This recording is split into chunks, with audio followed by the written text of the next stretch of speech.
ಸರ್ಕಾರವನ್ನು ಅಸ್ಥಿರಗೊಳಿಸಬೇಕು ಅನ್ನುವಂಥ ಪ್ರಯತ್ನ. ಇದಕ್ಕೆ ಕಾಂಗ್ರೆಸ್ ಇವತ್ತು ಜನಾಂದೋಲನ ಮಾಡಿ ಪ್ರತಿದಿನ ಅವರು ಪಾದಯಾತ್ರೆ ಮಾಡಿದಂಥ BJP ಮತ್ತು JDS ಎಲ್ಲೆಲ್ಲಿ ಪಾದಯಾತ್ರೆ ಮಾಡಿದೆಯೋ ಅಲ್ಲಿ ಎಲ್ಲ ಕಡೆನೂ ಒಂದು ದಿನ ಮುಂಚಿತವಾಗಿ ಜನಾಂದೋಲನವನ್ನು ಮಾಡಿ ಪ್ರಶ್ನೆಯನ್ನು ಕೇಳಿದ್ದೀವಿ. ಆದರೆ ದುರ್ದೈವ ನಾವು ಏನೇನು ಪ್ರಶ್ನೆಗಳನ್ನು ಕೇಳಿದ್ದೀವಿ ಅದಕ್ಕೆ ಒಂದು ಕೂಡ ಇಲ್ಲಿವರೆಗೆ ಉತ್ತರ ಇಲ್ಲ. ಬೇರೆ ಬೇರೆ ವಿಚಾರಗಳನ್ನ ಮಾತನಾಡ್ತಾರೆ ಹೊರತಾಗಿ ಅವರ ಭ್ರಷ್ಟಾಚಾರದ ಬಗ್ಗೆ, ಅವರ ಕಾಲದಲ್ಲಿ ನಡೆದಂಥ ಹಗರಣಗಳ ಬಗ್ಗೆ ನಾವು ಪ್ರಶ್ನೆಗಳನ್ನ ಕೇಳಿದ್ರೆ ಇಲ್ಲಿವರೆಗೆ ಏನು ಅದಕ್ಕೆ ಉತ್ತರ ಇಲ್ಲ. ಸೊ ಇದು ಅವರ ದ್ವಂದ್ವ ನಿಲುವು, ಅವರ ರಾಜಕೀಯ ನಿಲುವು ಗೊತ್ತಾಗುತ್ತೆ. ಇವತ್ತಿನ ಜನಾಂದೋಲನ ಸಮಾವೇಶದ ಮೂಲಕ ರಾಜ್ಯಕ್ಕೆ ಏನು ಉತ್ತರ ಕೊಡ್ಲಿಕ್ಕೆ ಈ ಸಮಾವೇಶ ಮೂಲಕ ಏನು ಮೂಢ ಪ್ರಕರಣದಲ್ಲಿ ಏನು ಆರೋಪ ಕೇಳಿ ಬರ್ತಾ ಇದೆ ವಿರೋಧ ಪಕ್ಷದಿಂದ BJP JDS ಇಂದ. ಸೊ ಅದಕ್ಕೆ ಉತ್ತರ ಕೊಡಬೇಕು ಇದಕ್ಕೆ ಮುಖಾಂತರ ಅಂತ ಇದು ಸಮಾವೇಶದ ಉದ್ದೇಶ.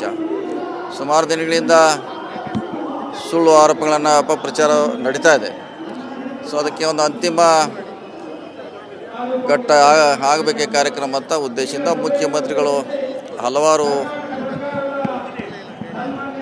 ಘಟನೆಗಳ ಬಗ್ಗೆ ಬೆಳಕು ಚೆಲ್ಲಿದ್ದಾರೆ. ಮತ್ತು BJP ಆರೋಪ ಕೂಡ ಸುಮಾರು 27 ನಮ್ಮಲ್ಲಿ ಈಗಾಗಲೇ ತನಿಖೆ ನಡೀತಾ ಇದೆ. ಅವನು ಕೂಡ ಹೇಳುವಂಥ ಪ್ರಯತ್ನ ಮಾಡ್ತಾರೆ. ಸಿದ್ದರಾಮಯ್ಯನವರನ್ನ ವೀಕ್ ಮಾಡಬೇಕು, ಆ ಮೂಲಕ ಕಾಂಗ್ರೆಸ್ಸನ್ನು ದುರ್ಬಲ ಮಾಡಬಹುದು ಅಂತ ರಾಜಕೀಯ ತಂತ್ರ ಅಂತ ನೋಡಿ. ಒಂದ್ಸಲ ವೀಕ್ ಮಾಡ್ಲಿಕ್ಕೆ ಹೋಗಿ ಗಟ್ಟಿ ಆಗ್ತದೆ, ಅದು ಒಂದ್ಸಲ ಮಿಸ್ಫೈರ್ ಅಂತಾರಲ್ಲ ಹಾಗಾಗಿ ಗಟ್ಟಿ ಆಗುವಂಥ ಸಂದರ್ಭ ಆಗಿದೆ. ಯಾಕಂದರೆ ಇದು ಮತ್ತೆ ಸಿದ್ದರಾಮಯ್ಯ ಅವರಿಗೆ ಒಂದು ಶಕ್ತಿಯನ್ನು ಕೊಡುವಂಥ ಪ್ರಯತ್ನ ಆಗಿದೆ. ರಾಜಕೀಯ ಉದ್ದೇಶ ಏನೇ ಇದ್ರೂ ಕೂಡ ಅದು ಮಿಸ್ಫೈರ್ ಆಗಿ ಮುಂದೆ ಹೋಗೋದು ಎಲ್ಲ ಹಿಂದೂ ಕೂಡ ಫೈರ್ ಆಗುತ್ತೆ. ಅದು ಹಂಗೆ ರಾಜಕೀಯದಲ್ಲಿ ಇದು ಒಂದು ಅವ್ರು ಗಟ್ಟಿಗೊಳಿಸುವಂಥ ಒಂದು ಪ್ರಯತ್ನ ಆಗೋದು. ಸರ್, ಕುಮಾರಸ್ವಾಮಿ ಅವರ ವಿರುದ್ಧ 2015ರಲ್ಲಿ ಪ್ರಾಸಿಕ್ಯೂಷನ್ಗೆ ಲೋಕಾಯುಕ್ತಕ್ಕೆ ಕೊಟ್ಟಿದ್ದಾರೆ. ಆದರೆ ರಾಜ್ಯಪಾಲರು ಮತ್ತು ಪ್ರಾಸಿಕ್ಯೂಷನ್ ಕೊಡಲ್ಲ. ಈಗ ಒಂದೇ ದಿನಕ್ಕೆ ಪ್ರಾಸಿಕ್ಯೂಷನ್ ಇದು ರಾಜಕೀಯವಾಗಿ ಕೊಡಬೇಕು. ಎಲ್ಲರಿಗೂ ಒಂದೇ ರಾಜ್ಯಭವನ ಅಂದರೆ ಎಲ್ಲರಿಗೂ ಒಂದೇ ಸಮನಾಗಿರಬೇಕು. ಸೊ ಸಮಾನಾಂತರವಾಗಿ ಅದು ನಡೆಸಬೇಕು. ಅದು ನಡೀತಾ ಇಲ್ಲ ಅನ್ನೋದು ಈಗ ಆರೋಪ ಇದೆ. ಅದು ಚರ್ಚೆ ಆಗ್ತಾ ಇದೆ ಇಡೀ ರಾಜ್ಯದ ತುಂಬ. ಸೊ ಎಲ್ಲರೂ ಸಮಾನ ರೀತಿಯಿಂದ ರಾಜ್ಯಪಾಲ ನೋಡ್ಕೊಳ್ಬೇಕು.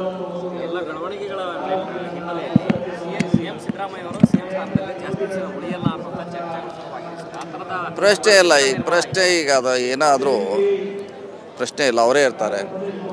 ಈ ದೇಶದಲ್ಲಿ ಸುಮಾರು 1,000 ಜನರ ಮೇಲೆ ಕೇಸ್ ನಡೀತಾ ಇದೆ. ಕೇಂದ್ರದಲ್ಲಿ ಮಂತ್ರಿಗಳಾಗಿದ್ದಾರೆ, ರಾಜ್ಯದಲ್ಲಿ ಇದ್ದಾರೆ, ಮತ್ತು ಅವರು ಮಂತ್ರಿಗಳಾಗಿದ್ದಾರೆ. ಇಲ್ಲಿ ನಾವು ಕೇಸ್ ಆದ ತಕ್ಷಣ ಬಿಡುವಂಥ ಪ್ರಶ್ನೆ ಉದ್ಭವಿಸೋಲ್ಲ. 1000 ಜನದ ಲಿಸ್ಟೇ ಇದೆ, ಎಲ್ಲ ರಾಜ್ಯದಲ್ಲಿ ಇದ್ದಾರೆ. ಅಷ್ಟು ರಾಜ್ಯದಲ್ಲಿ ಕ್ರಿಮಿನಲ್ ಕೇಸು, ಅವ್ರ ಮ್ಯಾಗೆ ಚಾರ್ಜ್ ಶೀಟ್ ಆಗಿದೆ, ಕೇಸ್ ನಡೀತಾ ಇದೆ. ಅವ್ರವ್ರು ಮಂತ್ರಿಯಾಗಿ ಮುಂದುವರಿತಿದ್ದಾರೆ. ಮತ್ತು ಇಲ್ಲೇನು ಸ್ಪೆಷಲಾಗಿ ಮಾಡುವಂಥದ್ದು ಅವಶ್ಯಕತೆ ಇಲ್ಲ. ರಾಜಕೀಯವಾಗಿ ಮಾತ್ರವಲ್ಲದೆ ಕಾನೂನಾತ್ಮಕವಾಗಿ ಹೋರಾಟ ಶುರುವಾಗಿದೆ. ಅದಾಗ್ಬೋದು, ಅದು ಬರ್ತೈತೆ, ಅದು ಬರ್ತೈತೆ. ನೋಟಿಸ್ ಕೊಡ್ತಾರೆ. ನೋಟಿಸನ್ನು ಅವ್ರಿಗೆ ಉತ್ತರ ಕೊಡಬೇಕಾಗುತ್ತೆ ಕೋರ್ಟ್ನಲ್ಲಿ. ಅದೆಲ್ಲ ಕಾನೂನು ಹೋರಾಟ ಇದ್ದೇ ಇರ್ತದೆ. ಅದು ದೀರ್ಘ ಹೋರಾಟ. ಅದು 10 ವರ್ಷವರೆಗೆ ಒಂದು ಯಾವುದರ ಕೇಸ್ ದಾಖಲಾದ್ರೆ 10 ವರ್ಷವರೆಗೆ ಅದು ಸುತ್ತಾಗ್ತಿರ್ತೈತೆ. 10 ವರ್ಷದ ದೀರ್ಘ ಹೋರಾಟ ಮಾಡ್ತೀವಿ. ಓಕೆ.